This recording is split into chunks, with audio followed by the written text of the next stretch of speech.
この番組はご覧のスポンサーの提供でお送りします。Alrighty, welcome everyone. I'm Teeaboo and I am here for Zoku Natsume Yuujinchou, specifically episodes 8 and 9, which makes perfect sense because last week we watched episodes 6 and 7. And we experienced our first major real two-parter episode of Natsume Yuujinchou, and it was absolutely excellent.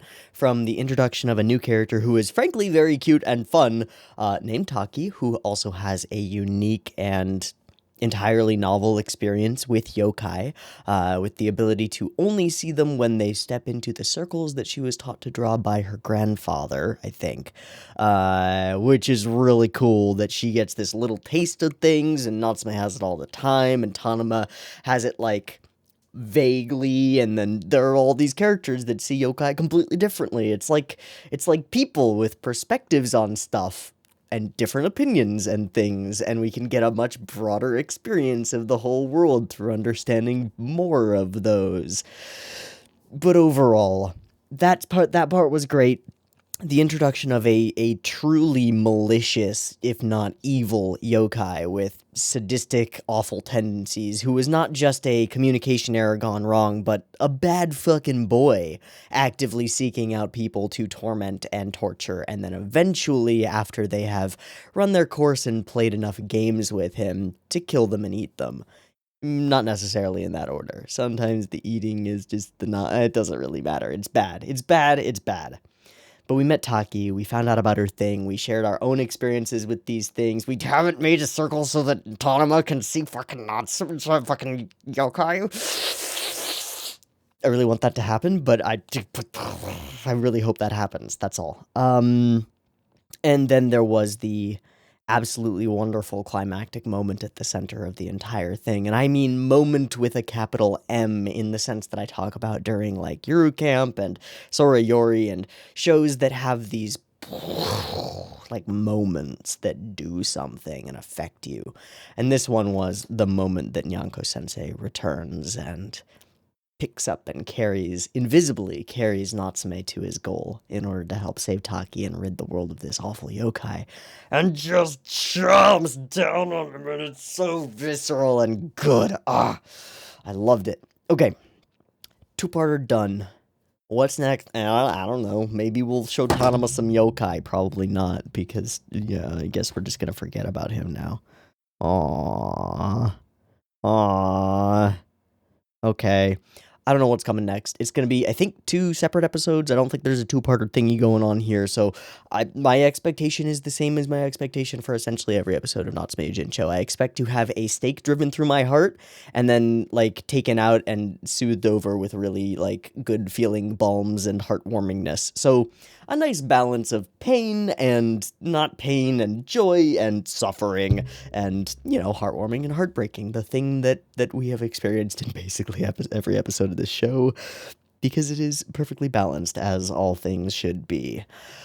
I'm having a real good time with Natsume Yuujinchou. That hasn't stopped at all. That hasn't slowed down at all. If anything, it's gotten better as the story gets more. I mean, it's not getting more complicated or more. It's just layers and layers of understanding of these characters being added on through their various experiences. It's kind of like life, you know?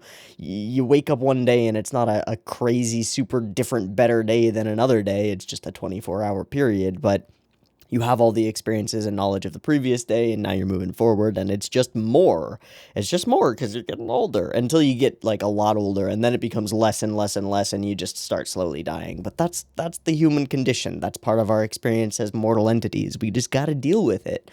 So yeah, we're all gonna hit, like, I think it's like 24 to 26 is the point where we stop producing more new cells than are dying in our bodies, and we just start aging.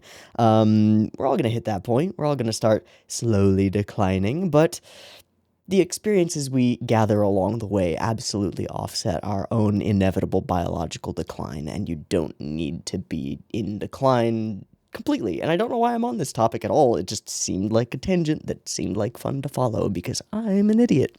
Let's watch some Natsume Yuujinchou, shall we? Okie dokie, I've got episode 8 of Natsume Yuujinchou, which is titled Eternal Feelings, and I have no idea what that means, but there's a yokai with some feelings, and they last. Just a guess. Maybe it's a human who has it. I don't know. It doesn't matter. It'll be something, and we'll find out in like a minute. I got the episode up. It's ready to go. There'll be two versions: picture version with the in the description, and the timer based version on the YouTubes, and discussion on the YouTubes and stuff, and beep beep timer. Okay, okay.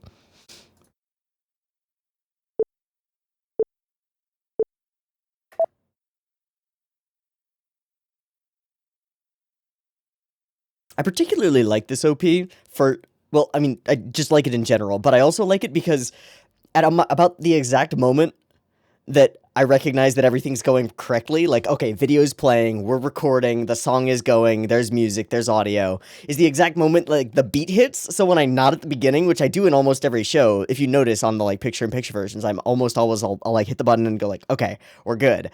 But when I nod, I always nod right on the beat of the, like, first beat. Hashiri. Like, that's where I nod. And so it's just like, it looks right. I'm nodding at the right point.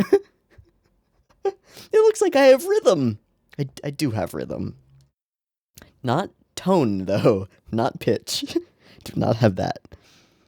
As people who watched the, which video? Oh, the Tamako Market episode 1 will know. Oh.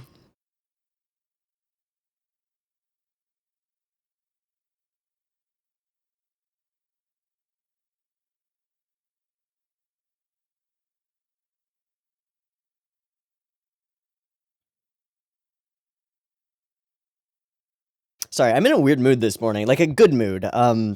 Spent a nice morning out, like, stretching and working out and doing yoga, and then had a shower, so I feel really energized and good. So, it's just good vibes. Ooh, that's pretty. That's, like, a lot prettier than things have been in Natsume before. What happened? Ooh. Ooh! Oh, shit.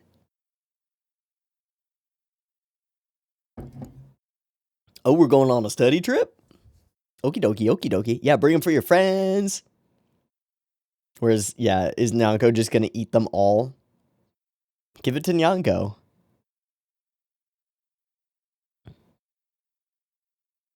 Give them to Nyanko. Yeah, dude, give them to Nyanko. He is not inconsiderate. Eh. Holy shit. Okay, eternal feelings and a wreath of flowers and leaves and stuff? I don't know.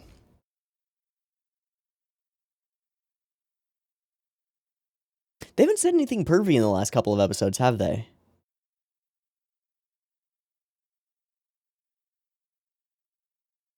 Oh, fuck. That, well, took like 10 seconds. Mm-hmm. It's all drugs. It's just like multiple kilos of cocaine in there. He's smuggling it into a small town on his school trip. Where are we? Oh, we're by a different lake. Seaweed, eh? I wonder if there's a hello. Oh, is he about to? Okay. That's not a person. Buddy. Not a person. They can't see that. Can they see ripples? Fuck. Ha ha ha. Ha ha ha. Ha. Okay.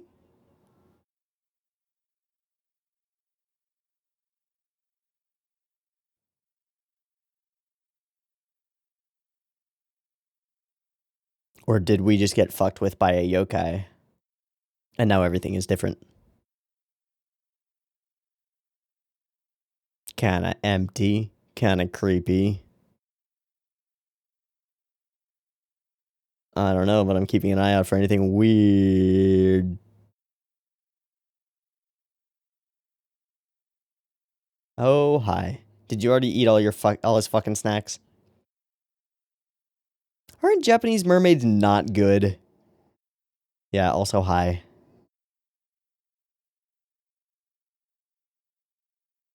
Uh-huh. Not so much snuggled in as stowed away. I don't trust you. I don't trust you. I don't trust you at all, lady. I'm sure she's nice, but I don't trust her. Old people. She knew Reiko. She knew Reiko. She knew Reiko. Sakanaka? Sakana is... Sakana... Oh, fuck. There's a pun in her name. I just don't know what it is. Is it fish? Is Sakana fish? Translate.google.com. Sakana.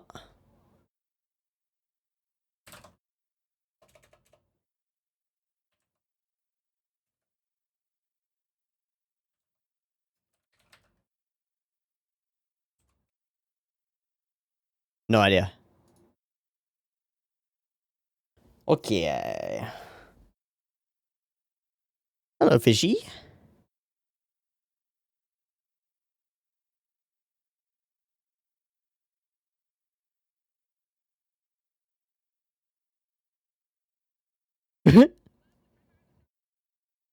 That makes sense. That makes sense.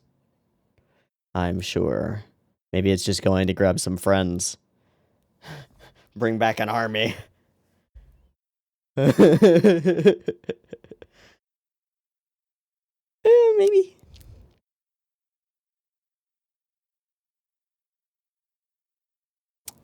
Unless it isn't.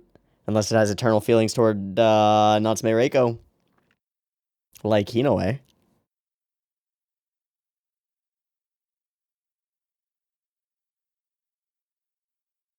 Feel some weird vibrations, perhaps? Oh, shit. Hi. No. Okay, never mind. Does want that. You can't have it. Nah, back to sleep, buddy. Yeah, alright. Oh, fuck that. You don't taste like fish.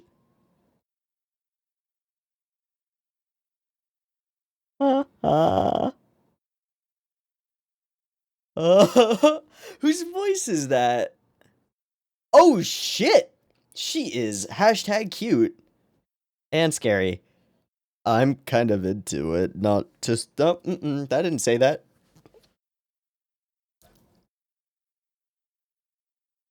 I might have to pause and look up her voice actor. Can she see it?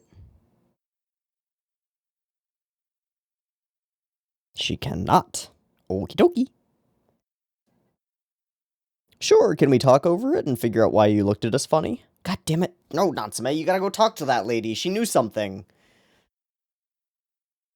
Yeah, thank you, alright. Do I? Someone named Reiko, perhaps?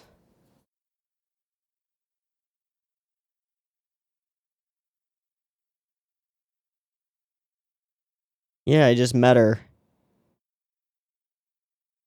Oh. Oh.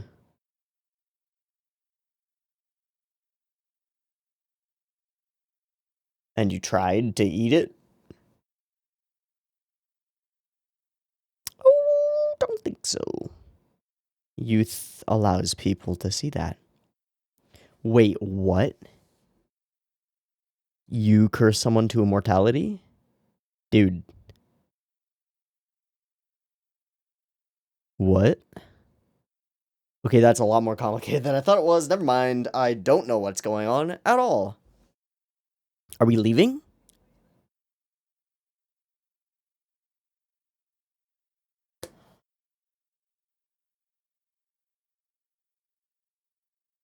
Alone in an inn, looking to atone for something.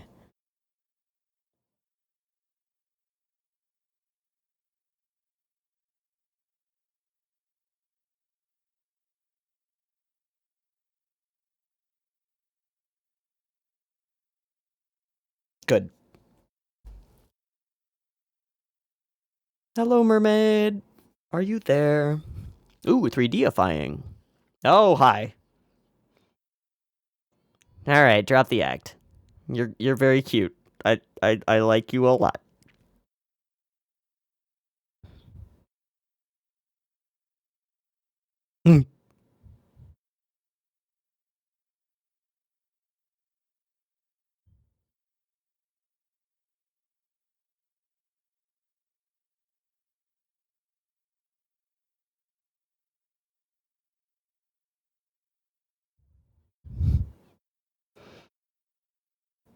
Aww.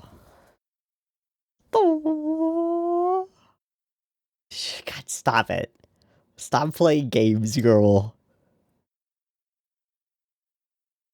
Nope.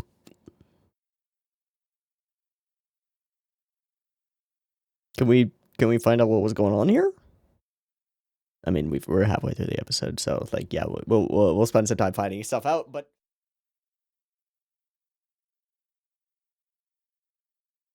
oh, that makes sense. Very valuable eternal youth stuff. Oh, geez, who wants that?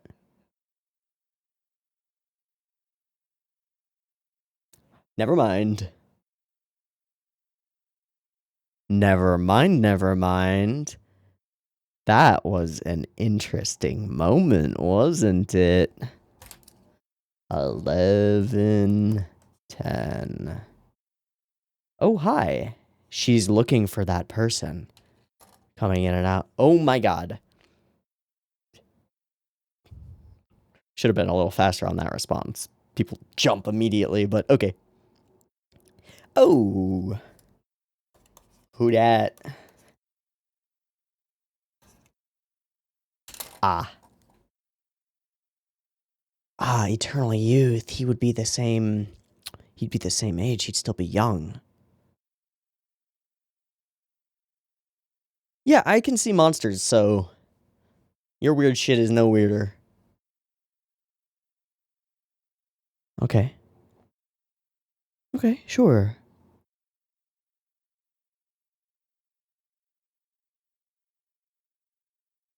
He was sickly, but sickly.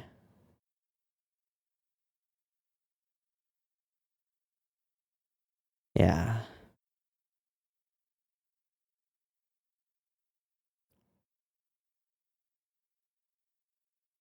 So you asked.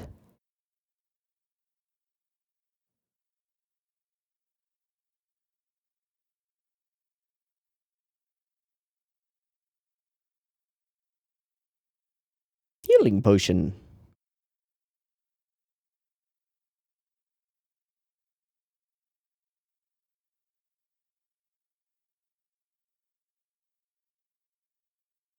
And without his choice.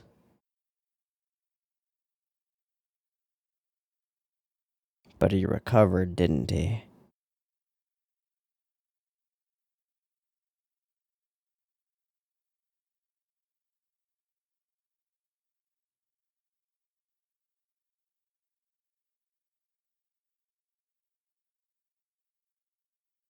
I'm really not sure.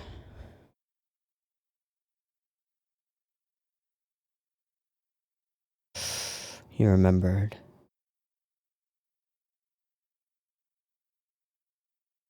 Oh, it wasn't.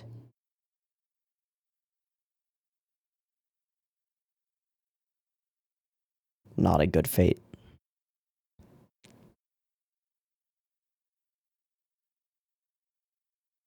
But we're digging into the fear that an action that I took to help someone could have caused bad things. Yeah. Worst fate. Oh, we're doing that. Oh, we're relating it to that. Okay.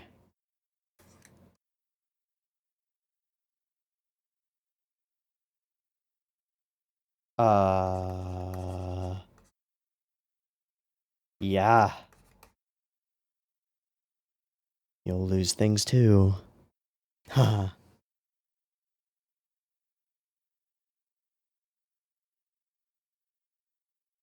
Sure you're not. Alright, I'm in.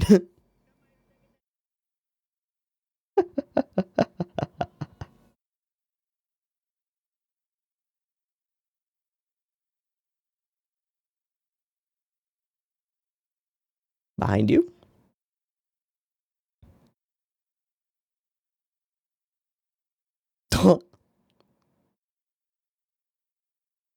She's a goober.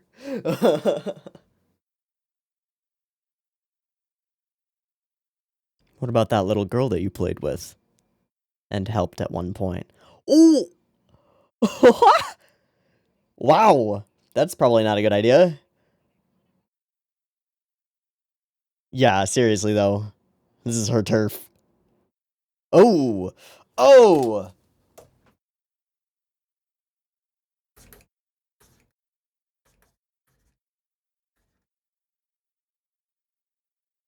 Regretting not doing something versus regretting doing something.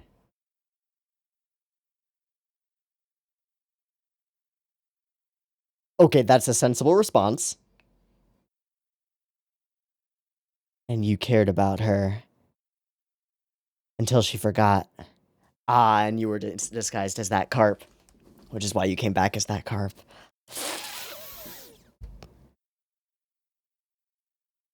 And she left.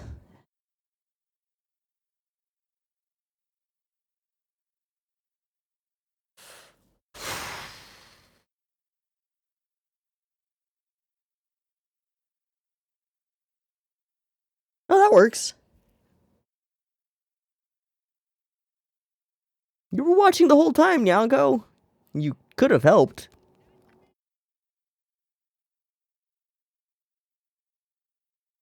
Hey, looks like you're feeling the same thing she was.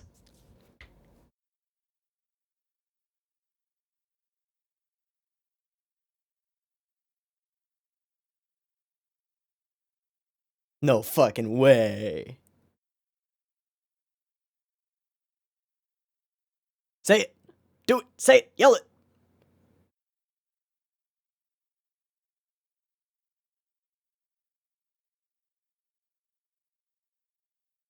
He seems alright.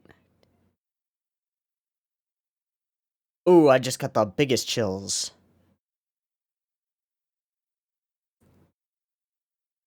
How is this all going to intersect?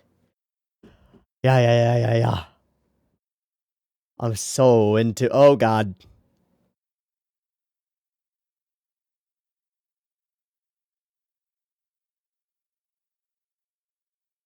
Hey. Oh, fuck, the book.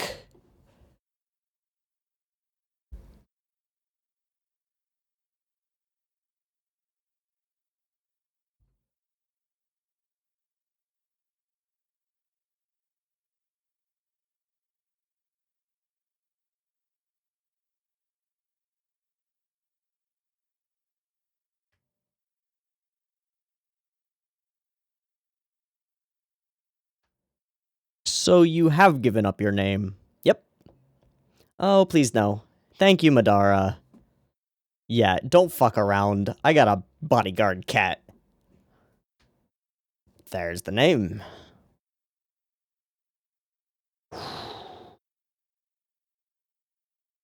And we will learn.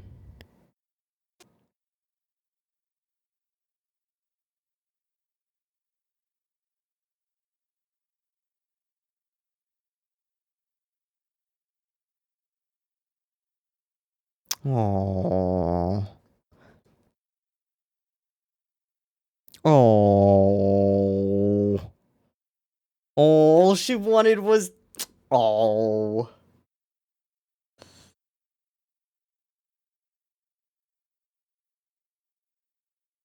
Ooh.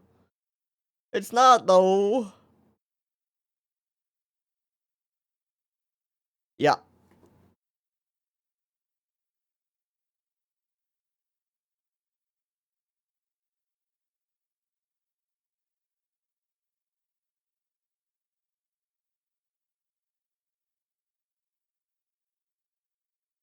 Oh, wow. But then Wait, what did she see? But who did she just see at the place?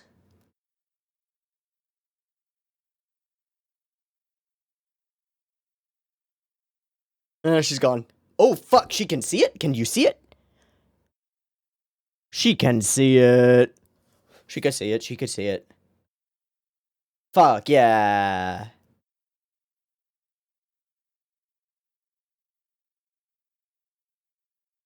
Okay. Who was the person that she saw at the train station, though?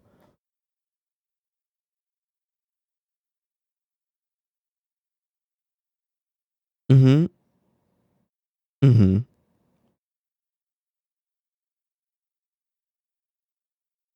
Yeah, that guy didn't really look like him, did it? He's older now. He'll be the right age now. Oh my fuck. Oh. Oh. But that's good. But that's good. Wow, yeah. Okay. That makes a lot of sense. Ooh, yeah.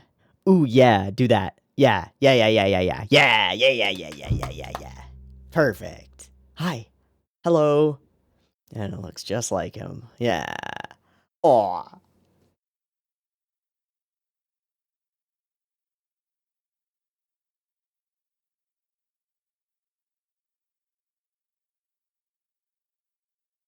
Aw.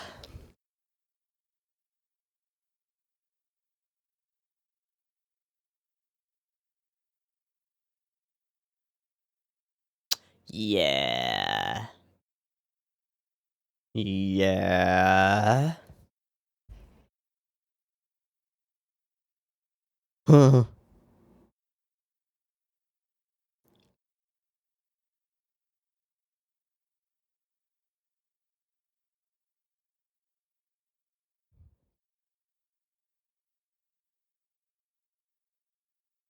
That was an excellent episode. It really like pulled me around a lot.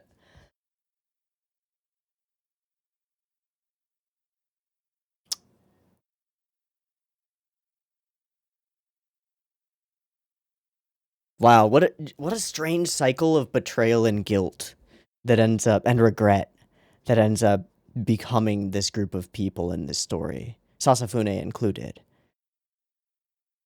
Like her feeling that she was betrayed by this girl who came to her crying for the blood, thinking that was all she was after the whole time.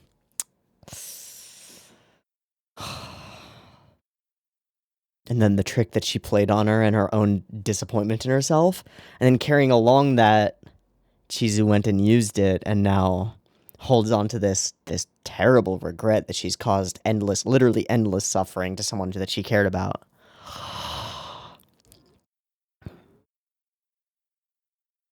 By taking action that she thought was right.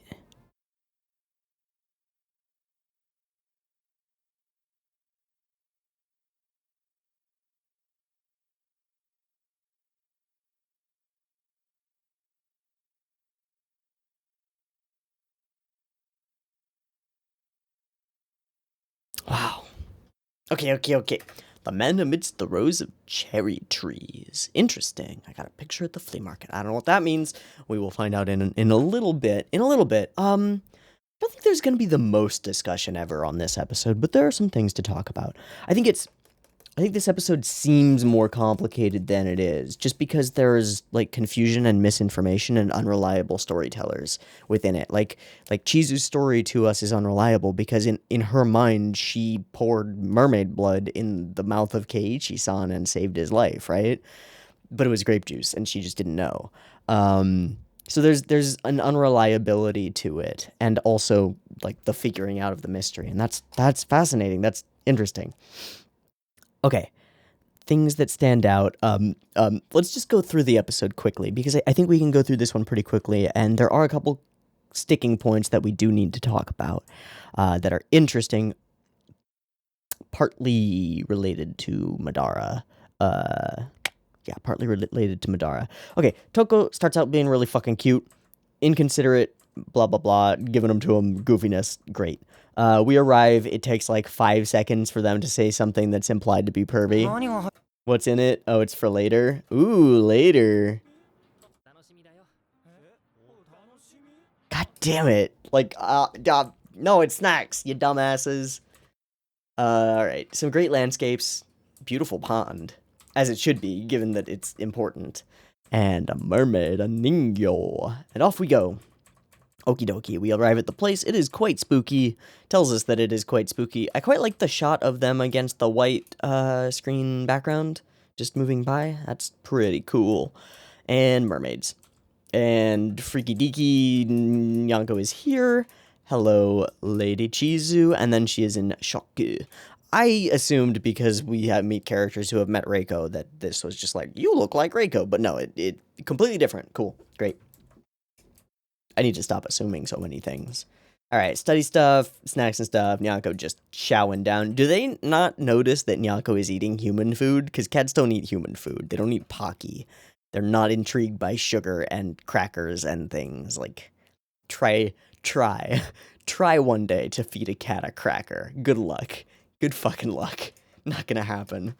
Maybe a fishy cracker or a chicken cracker, like the ones you sprinkle on soup sometimes. Maybe that would get them, like, sniffing at it. But no. Okay, we montage through some fun, goofy times, and then we get to the meat of things. We meet a carp, and the carp blinks. It's a yokai in disguise. Well, it is. Some fun little spiky smears. They're not really smears, they're spiky things. Yeah, some jokes about Nyanko, and then we eventually meet our mermaid. Hello. Hey, if you could not murder me, that would be really nice. Also, chomp, also bonk, and immediately we undercut her spooky appearance and stuff, and it all fades away, and we meet her. Her voice changes completely, stops being scary, and she's really cute. Okay. Also, just the sort of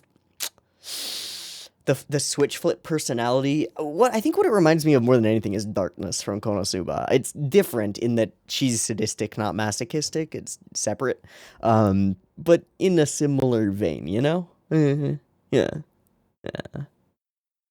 I'm kind of into it. Just saying. Particularly when we get the like full view of her very, very, very Tsurime pointy eyes and just the way her voice actress does the thing. They want nai. I mean, this is an Ara character, if ever I have seen one, and I'm into it. I did look up her voice actress during the mid-roll, and her voice actress is Ryo Hirohashi, who's a major character in Aria, and is Minoru Mineta in Hiroaka, and Kyo and Clannad, and a few other things, but no characters that super stand out to me as, like, this archetype of, just this archetype. None of the characters stand out to me in that direction, which is unfortunate, because I think she's really good at it. But whatever. I think she does a good job. Okay, so we meet her, we talk to her, she wants the book for reasons. Excelente. And we find out some things about Chizu and mermaids and what she has done and why she feels the potential for regret about it. I particularly love this shot as we leave her here. It's very isolating. The red that frames her around just makes her seem so small before this place. And the emptiness of the place before we arrived here sinks in at this moment to me, that we're leaving her truly alone with her regrets without having solved them. It doesn't feel right. Not for a Natsume episode, you know? Okay, we meet our cute mermaid. She's cute. It's great. We continue doing some nice things for her, and it's very sweet. And we're like, yeah, we can't give you that book. Later. And she is seeking. So we get told the entire story. We believe you, of course. And we get the whole story. He was sick. She tried to save him with mermaid's blood. Now, the thing here is regret as a concept. The action The action that Shizu took as a child, the action that she tried to take as a child, was sensible and also naive, and a very childish, simple solution to a complex problem. And she believed in it, and now she regrets it because of the possibility that it was real, that it was true. Wow, that's something. There's this idea, I mean, this is the thematic thrust of the episode, is the contrast between her regret for doing something and Natsume's eventual line of, I never want to regret not doing something. And that's a sentiment that I think I generally agree with. I generally think that taking action to attempt to achieve your goals, whatever they may be, is generally going to lead to more positive outcomes than otherwise. But we're human and fallible, and we make mistakes, and we are not capable of predicting the future. We're not able to be like, if I make choice A, this will happen. If I make choice B, this will happen. We can do probabilities in our heads, and we can do simulations in our heads, which are incredibly valuable and are like the reason that we can exist as sentient entities, is because we can go, if I do A, this will happen, probably, but there's probably a chance that something bad will happen too. And if I do B, blah, blah, blah, blah, blah, onward and onward. I keep knocking this fucking thing over. I need to put it somewhere else. We can do that, but we can't have perfect knowledge of the future, let alone the multiple potential futures that are birthed every time we make a significant decision. It's not possible for us. So regretting something like that is kind of silly, logically, but it's also extraordinarily human and very real. Like, geez, yeah, absolutely. Trying to help somebody and having regrets about the way it turns out. I think we all probably have something like that in our lives. Shit. But Natsume's eventual response to it is that he doesn't want to regret not doing anything. How terrible of me, don't you think? Maybe. If it was real, then actually, yes, I fully agree. I think that that's essentially the worst fate that you could subject someone to. Depending on the like true level of the immortality that is given to them, like if they can still be killed, then it's fine. They can just end hero, it's no problem. If they are genuinely physically and psychologically immortal, then have fun experiencing the heat death of the universe, pal. And that'll be fun. See ya in a few trillion years, I guess. Good luck. And enjoy a lot of cold in between as you experience the sun dying and have nowhere to go. It's a bad time. People often focus on like immortality leads to watching the deaths of the people around you, and we focus on that quite a bit in this episode. But that's part of nature, and I don't think that's that weird. Like if you're just a little bit younger than all of your friends, you're gonna watch all your friends die, most likely. Or if you're younger than your family, which you probably are, you're going to watch most of your family die, probably, unless you die first. These are just innate facts about human existence, once more. Like, you can't avoid that. Watching people die, it sucks, but can't help it. It's a part of life, as is your own death. But taking away your own death makes it not so natural and kind of fucky. But yeah, I think that the billions or trillions of years between like the death of the sun and the heat death of the universe would be the worst part, for sure. Yeah, kind of JoJo Cars stuff, just floating. Just experiencing nothingness and the endless torment of vacuum and essentially absolute zero at all times forever. That's not fun. Not good times. Sorry if that ended up a little bit dark for you. It's not something that we like to think about a lot of the time, but I like focusing on mortality and death. It's important. It makes life more valuable, I think. I think that, oh man, maybe this is coming out of, I watched Angel's Egg yesterday.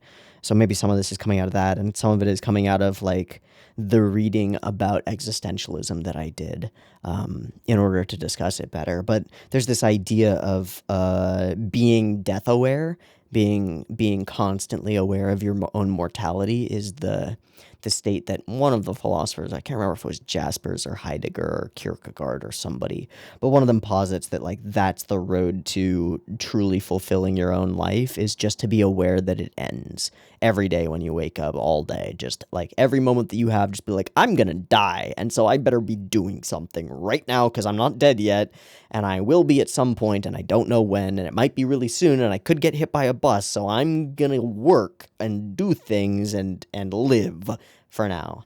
And I'm pretty fucking into that as a mentality about life. And so I'm trying to be pretty conscious of mortality. It's there. We like to push it outside of our minds, but it's a valuable thing to think about, and it can be the most motivational and inspirational thing in the world. Your time is limited. You don't have time to wait. You are going to die. You will cease to exist. You've got a very, very, very tiny window to do something. And whatever you value, whether it's passing something along, or immortalizing yourself within a work, or creating art, or just living and experiencing and loving, then get fucking to it, because you don't have time to sit around and be depressed. And if you've got a brain chemical problem and you are depressed, go and get some fucking medication. I do. It's fine.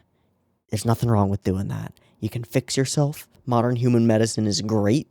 It's not for everybody, but you can and you should give it a shot, because if it allows you to live your life and not just be waiting to die, God, oh God, that is worth it. Okay, onward. Yeah, cannot die or even age, and we move from there into a relation of that to sensei, which is something that I did not expect this to go toward, and it is very true and very valid that this happy, joyous character, Madara, is someone who has seen a lot of people die and has actively chosen to interact and be with humans, nominally to obtain the Book of Friends, but we don't really buy that, especially after the little expression that he gives in this episode. But he chooses to interact with humans and be around humans of his own volition, which means he inevitably sees them pass. That's interesting. It's an interesting thing to do, Madara.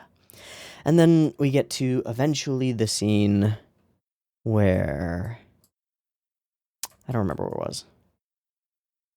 It was like, you should drink the mermaid blood.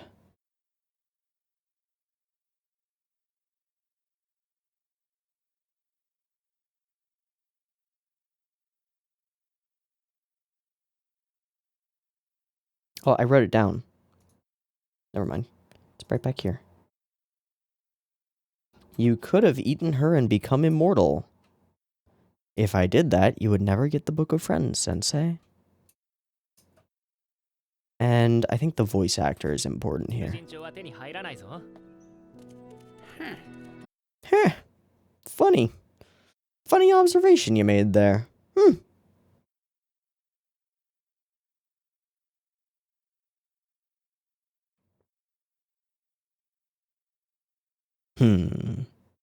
Alright, Yonko, I'm on to you. I think you care.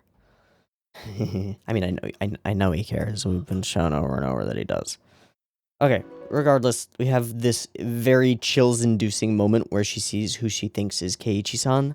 It is not. We find out that it is not. We have our desperate battle and argument with Sasafuda. I think so.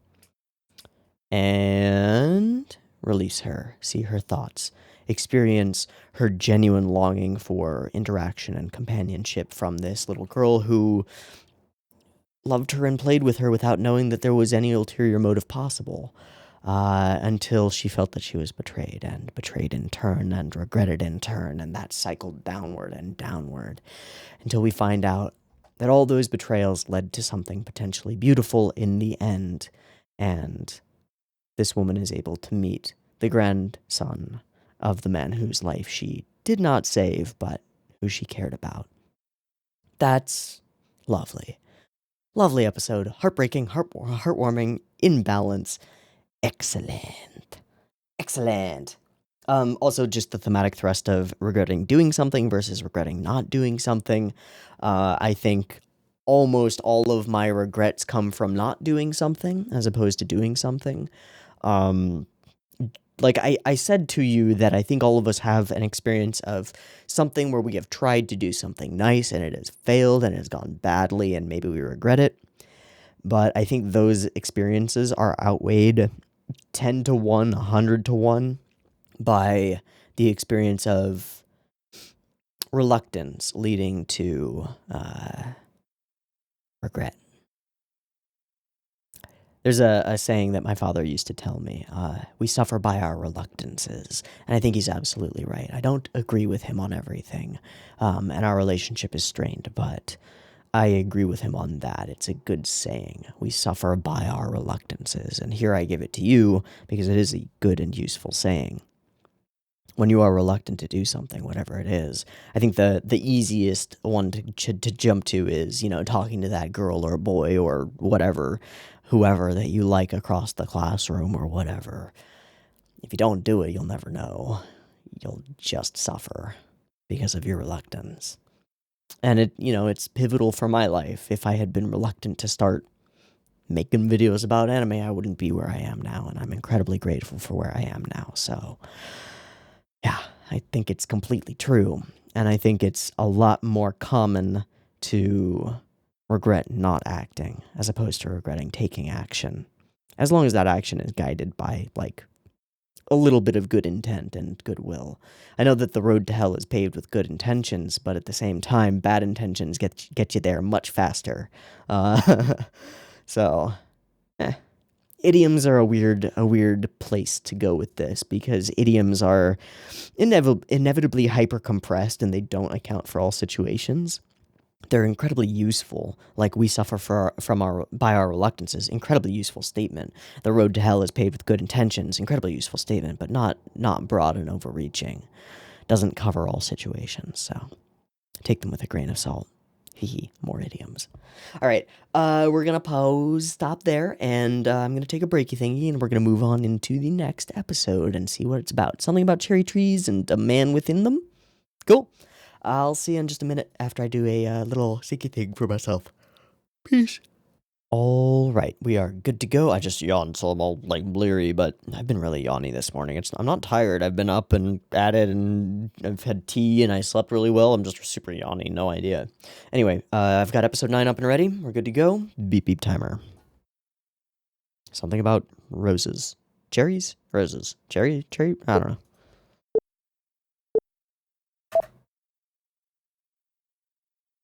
See? Not right on the beat.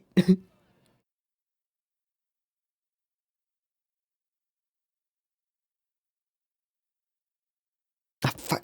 I hate this little strand of hair. It never stays in place. Huh.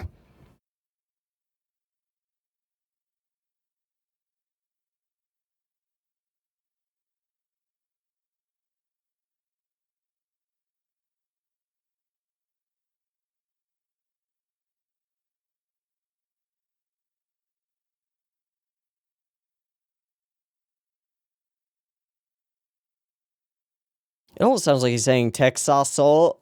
I know it's Teraksa Soul.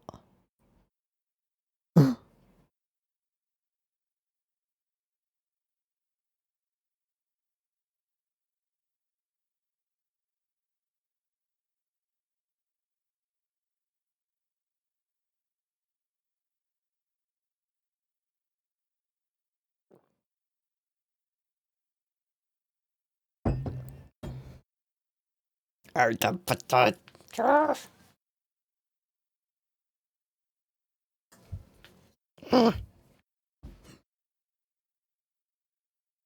don't give a shit how it looks. I just want to keep it out of my face because it keeps touching my eye.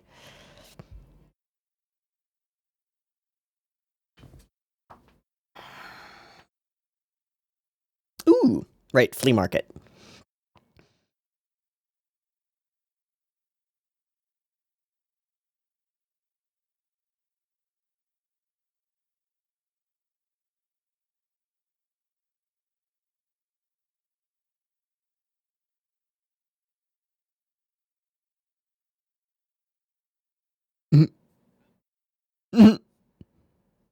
No way. Oh, okay. What are you doing, Sensei? Ah, gratin dishes. Gratin. I can never say that word. French.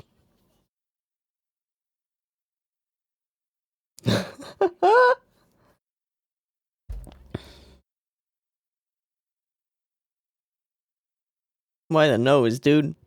Oh, what was that? Now there is a haunted television. Follow it. This episode is hyper weird in terms of shots and shot composition so far. I'm really intrigued by who might have directed this one. I wasn't super interested in who directed the last one because there wasn't, like, crazy unique stuff. Sound design says yes.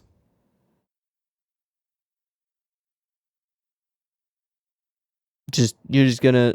Okay.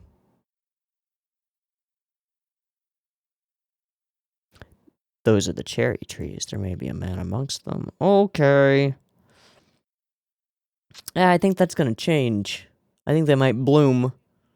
I also think we might see a person in them.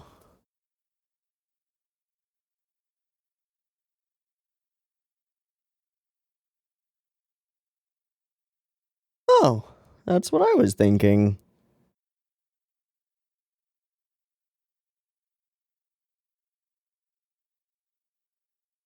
Oh, it's glowing.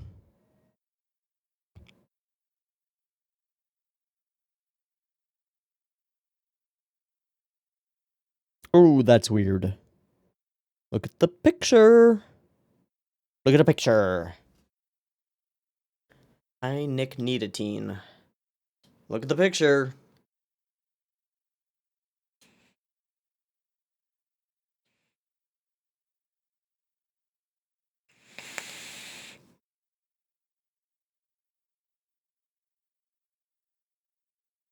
God, are we keeping it out of frame?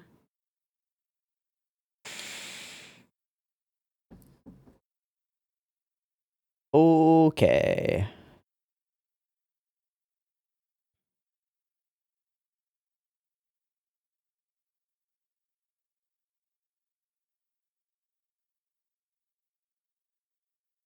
Can't eat them, can't drink them.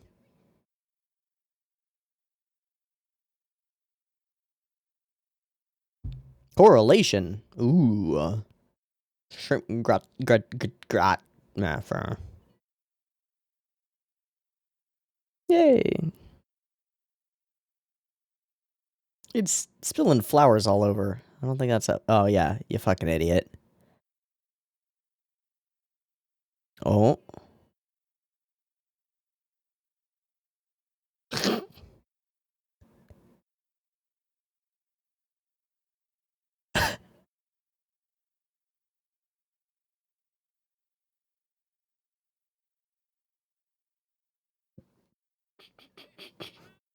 Hello?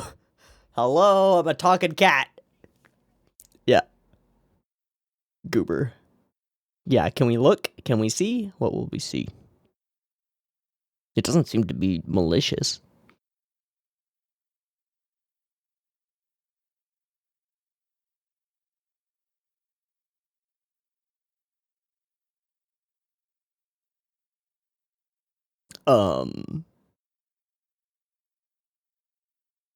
Oh, hi.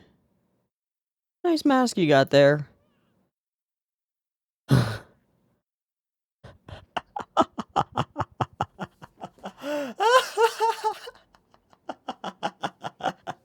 Well, again, we undercut. Not scary.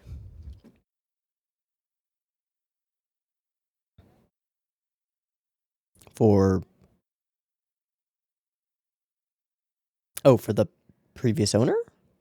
What are you do... Okay.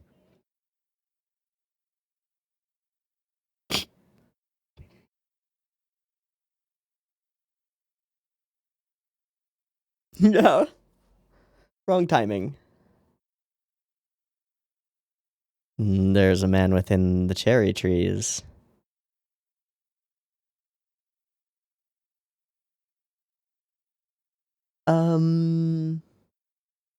What do your Natsume eyes see, Legolas? He's gonna peek out. Oh, hello.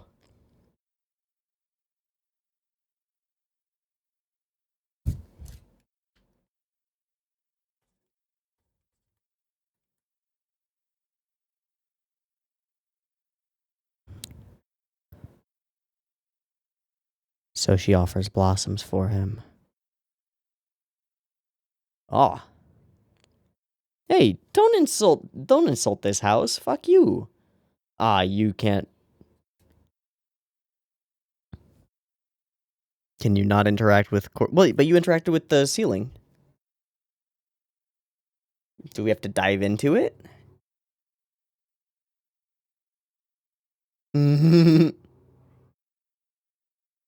That's some magic stuff. Do we have to jump into it? Is it now a Mario painting? Okay.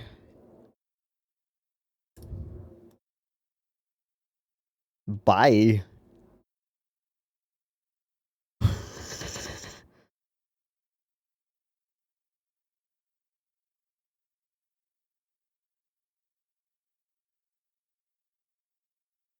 Has it come off yet? Hmm.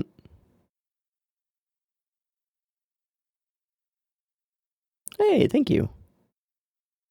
Okay.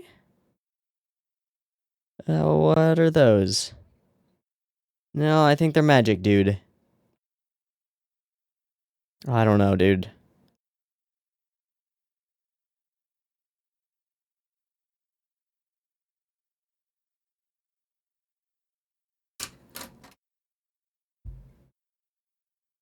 Yeah, you want to explain some shit?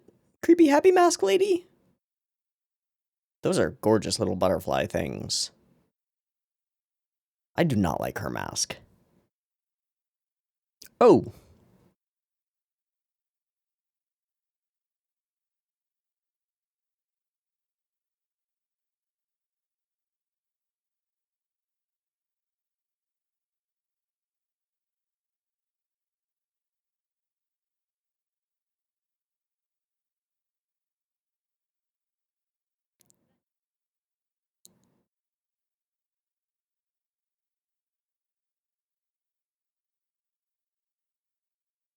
Do one within the land of the other. Why not both?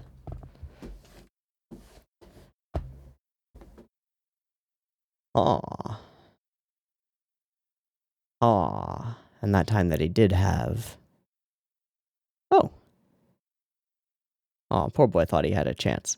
Sorry. Hmm.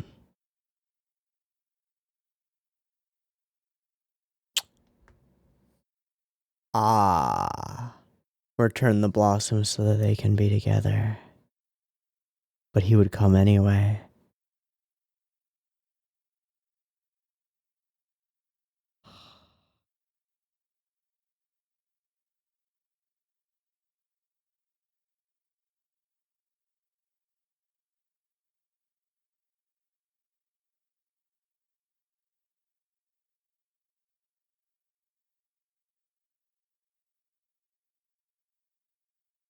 He didn't come back.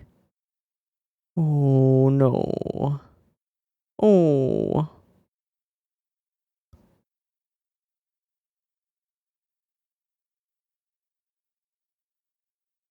And he found him in a painting.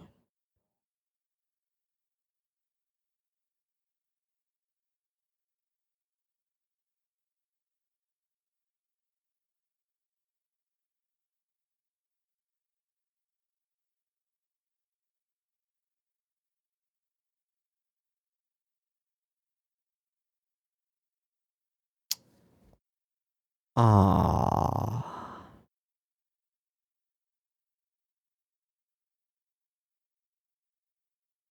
Oh, I don't know if that's gonna be possible, dude. I have bad vibes about that. I think he might be kind of deadified. I think it'll end up wholesome at the end, but... Alright, that was great.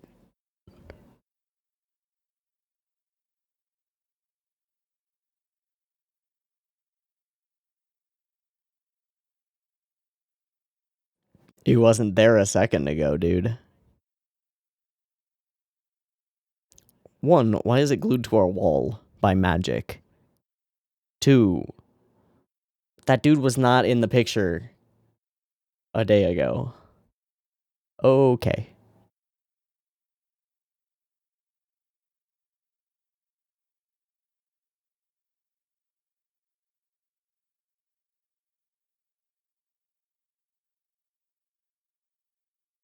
Was he coughing at the pollen?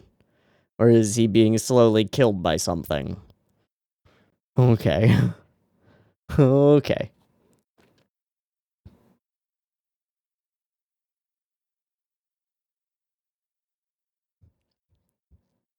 Seems likely.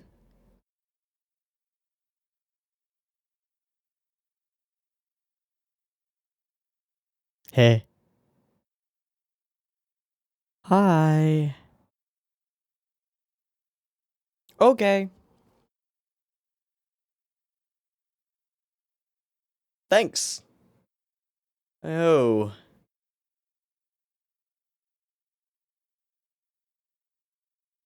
Oh, so something is killing you. Thanks, buddy. Okay. Dead body. Dead body is what he means. Hi, Toko. Oh, just talking to invisible things. Nothing weird.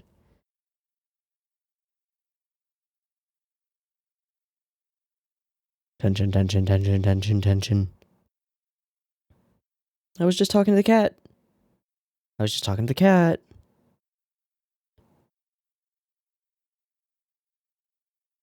I don't think she believes him. And I think she's nice enough to not ask.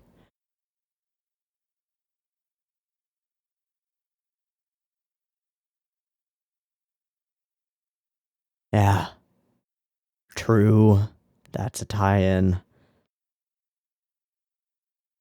Yeah, I think you're getting killed by the flowers or something. Oh, shit. It's spreading. Yeah, it's also maybe sucking life force from you. Oh, yeah. So it's put roots into the wall. Don't know if you can just rip it off, dude. Oh, fuck.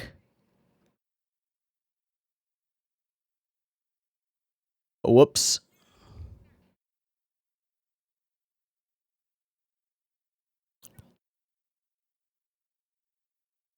Dreams? Dreams. Let's have some dreams.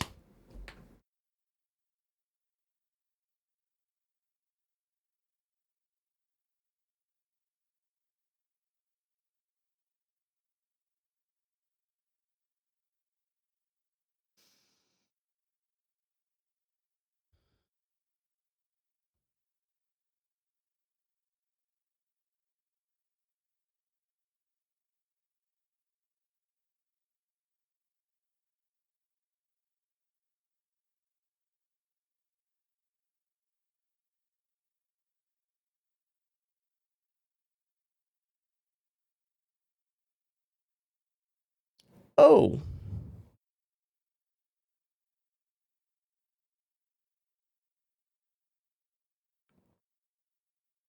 Oh, geez. Is there not another way?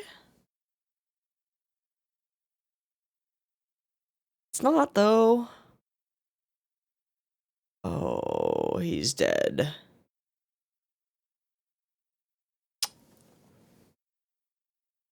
Holding on to desperate hope. The picture itself trying to bring him back by gaining enough power. Her hope turning into something. Wow, that's awesome.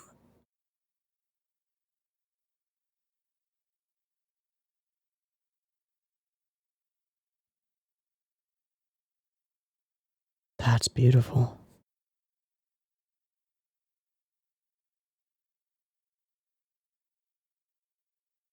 Take off the mask. Take off the mask. Don't burn it. Take off the mask first.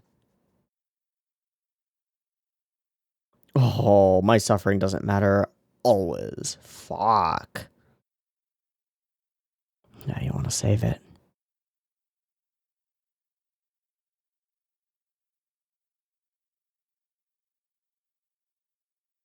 Oof.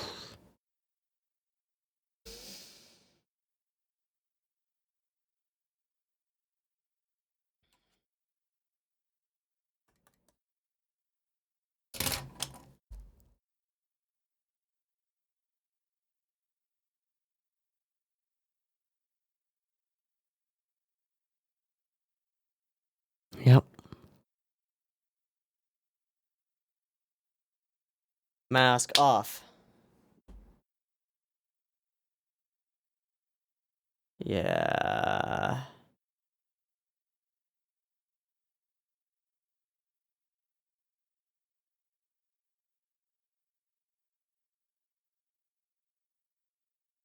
Yeah, thank God. Yeah. Hi, Mia. What is that? Is that paint? Is she gonna paint blossoms on all the flowers? Okay.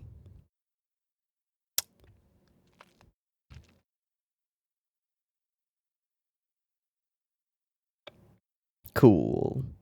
I was kind of hoping that she could go inside the painting somehow and become eternally with the one that she cares for. That's actually really cool. That's like super duper cool. I think it.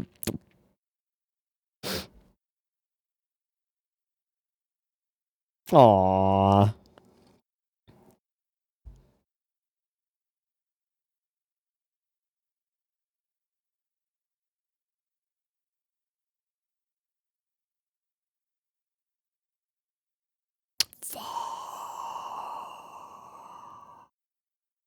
Well, Toko can see that.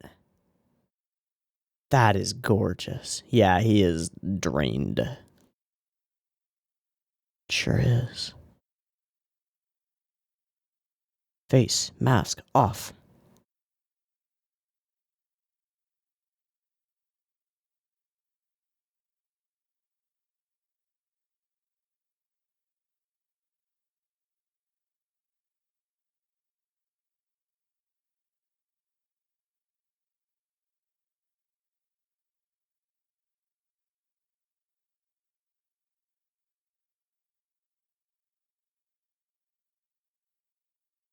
Hi. Yeah. Reaching for her. Yes. Good. Aw, chills, chills, chills. All up and down the spine. Hmm.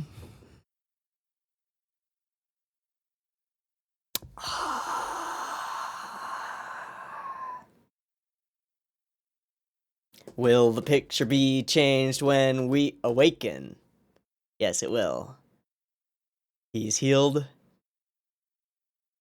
Oh. That's not what I expected at all. They're off traveling. They're off traveling. But the painting comes off. Behind it? Behind it? Behind it? Nothing. Cut! They're off traveling together in the world of the painting.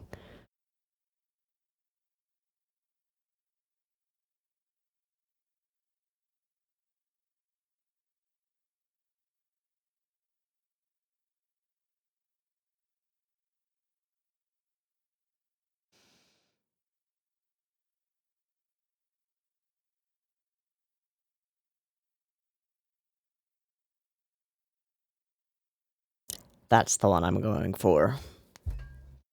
Hi, Toko.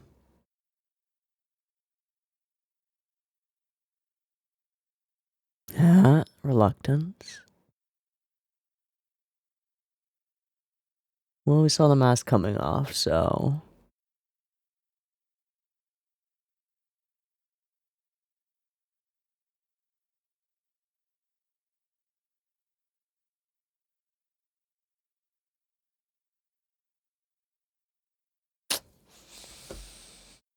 Yujin.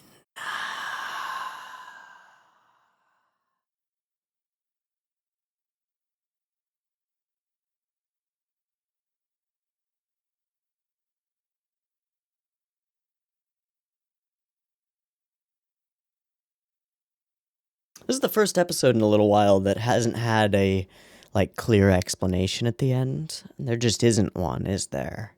And that's okay. We're left to our own devices to consider what may have happened to the two of them. We can believe that they escaped the painting and are traveling, or were freed by it, or whatever.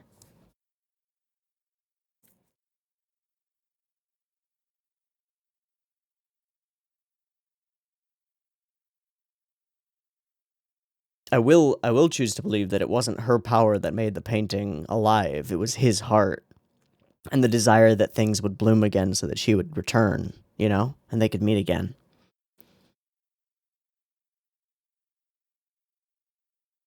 Damn, yo.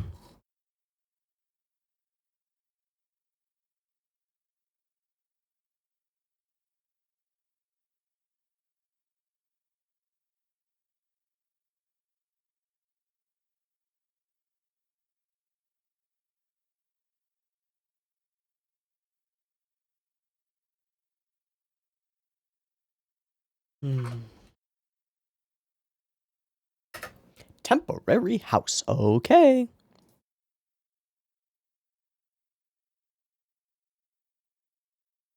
I think this is a really interesting episode, mostly because of the vagueness of the ending, and we don't get that often in Natsume so far. I mean, it might become more of a thing as we explore more difficult circumstances. They don't have simple answers anymore, and this one doesn't have simple answers. Hell, it doesn't even have a simple explanation. The nature of the painting and whether that person is within it or whether any spirit is within it is kind of unknown to us, and it remains unknown to us, and I think unknowable given the information that we get.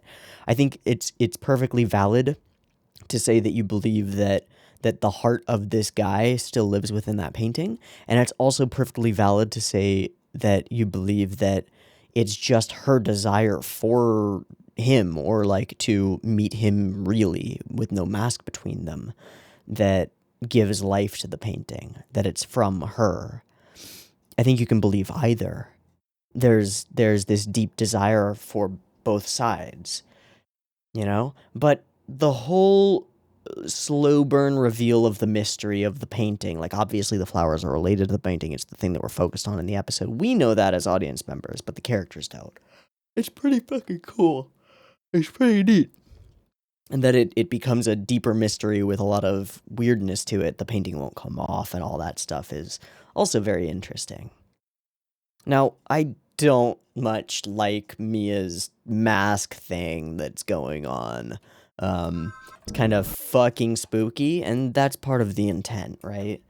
But we never see her face, and I think that's intentional too, and interesting that we never see it. We see the mask come off in a dream, in a vision, but well, that's all we see, right? This is quite a scene, though, them sort of soaring amongst the blossoms together, embracing one another truly, and then immortalizing that moment. I half expected that she would end up within the painting, and that the painting would gain another silhouette within it, or a hand reaching down, or similar. But no, that isn't the way that this goes. Now, our major tie-in to Natsume is the desire mixed with impossibility of telling the people closest to you your deepest, darkest secrets, which in his case are deep, dark secrets that could, like, in his mind, lead to complete rejection, and that is the thing that he fears the most. And that's a valid fear if we didn't know Toko so well. I don't think it's a real fear. I don't think it's as valid as he thinks it is, which is fine, because humans fear things irrationally all the time, and there are plenty of reasons for him to fear that. But there is this moment when we first run into Toko outside talking. I think it's when we're talking to the strange fortune teller yokai that just pops in for a second to tell us that we're on the path to death. Really helpful of him, by the way. Actually, genuinely helpful. Where is that? Yeah, it's here at the field. Yeah, that's Haru Jizo. He just does this. Don't ask why. Also, I love this yokai's whole design thing. The priestly attire and the semi-Buddha-esque earlobes and such. But then the eyes that are just star, well, I mean, they're like star screensavers. They're that classic, like, stars going by screensavers. But still, the idea that this yokai, like, sees through space and time is pretty fucking cool. I think that's pretty neat. It's a really solid effect. Also, he's just like, peace, I'm out. You're gonna die, bye. And Toko notices. And immediately we cut to these close-ups. Oh, shit. And then straight to her eye. And then whoosh.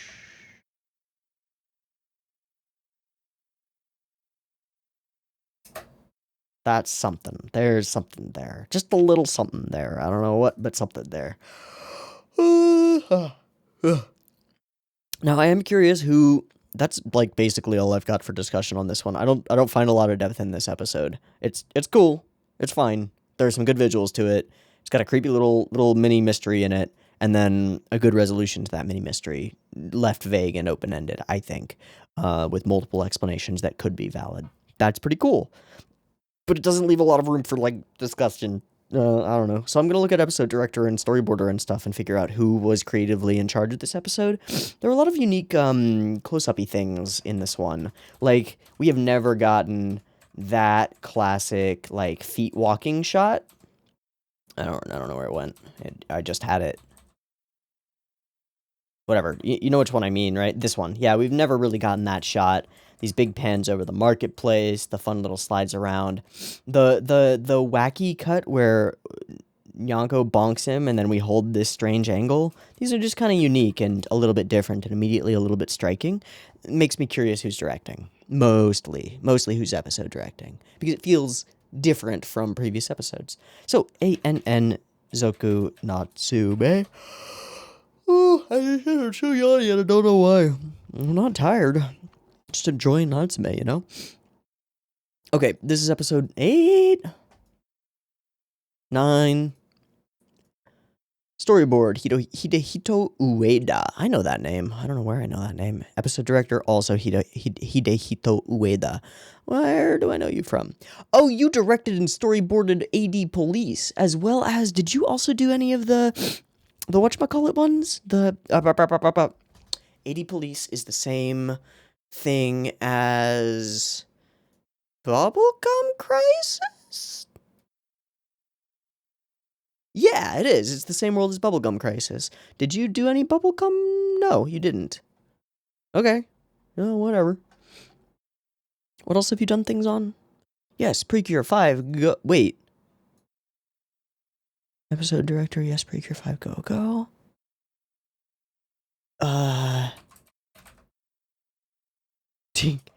Episode directs the final 2 episodes of Heartcatch Precure. Uh-huh. Yeah. Yeah, he does. 42 and 43. Huh.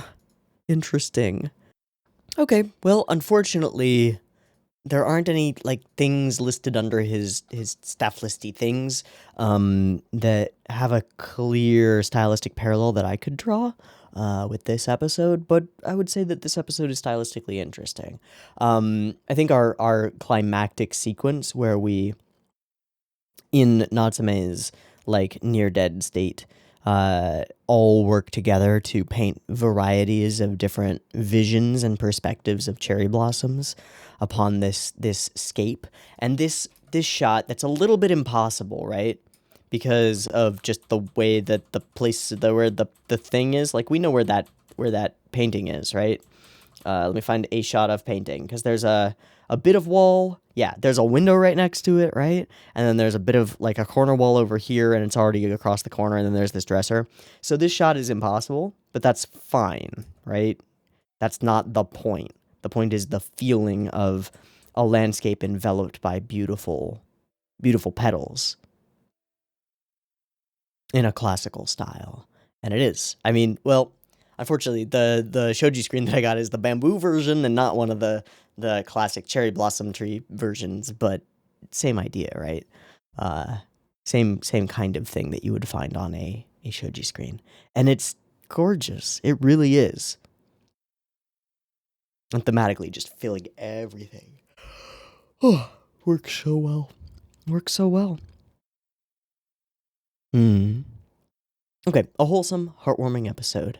A little bit more of a confusing one, a little bit more of a nebulous answer at the end. I wonder if we are implying like a lead-in toward Toko knowledge, toward eventually revealing things to the Fambalam. I don't know. It's a stretch. But we are heading into the end of the season, so maybe some kind of finale-y thing would be happening soon. Are there 12 or 13 in the season? Do I have to do 3 next week? No, there are 13, so I have to do 10, 11, 12, 13. So that's perfect. So I think basically every season of Natsume, I'm just going to do 1 and then 2, 2, 2, 2, 2, 2, all the way across, and that's perfect. Okay, yeah, I think we're going to call it there. Maybe if I went through it again, maybe I could glean something really interesting from this episode. I would love if you want to share your own takes on it, or if you have more take to give on it. That might be really useful, so throw those in the comments. Otherwise, I will see you next week for more Zoku Natsume Yuujinchou for episodes 10 and 11. See you there. Peace.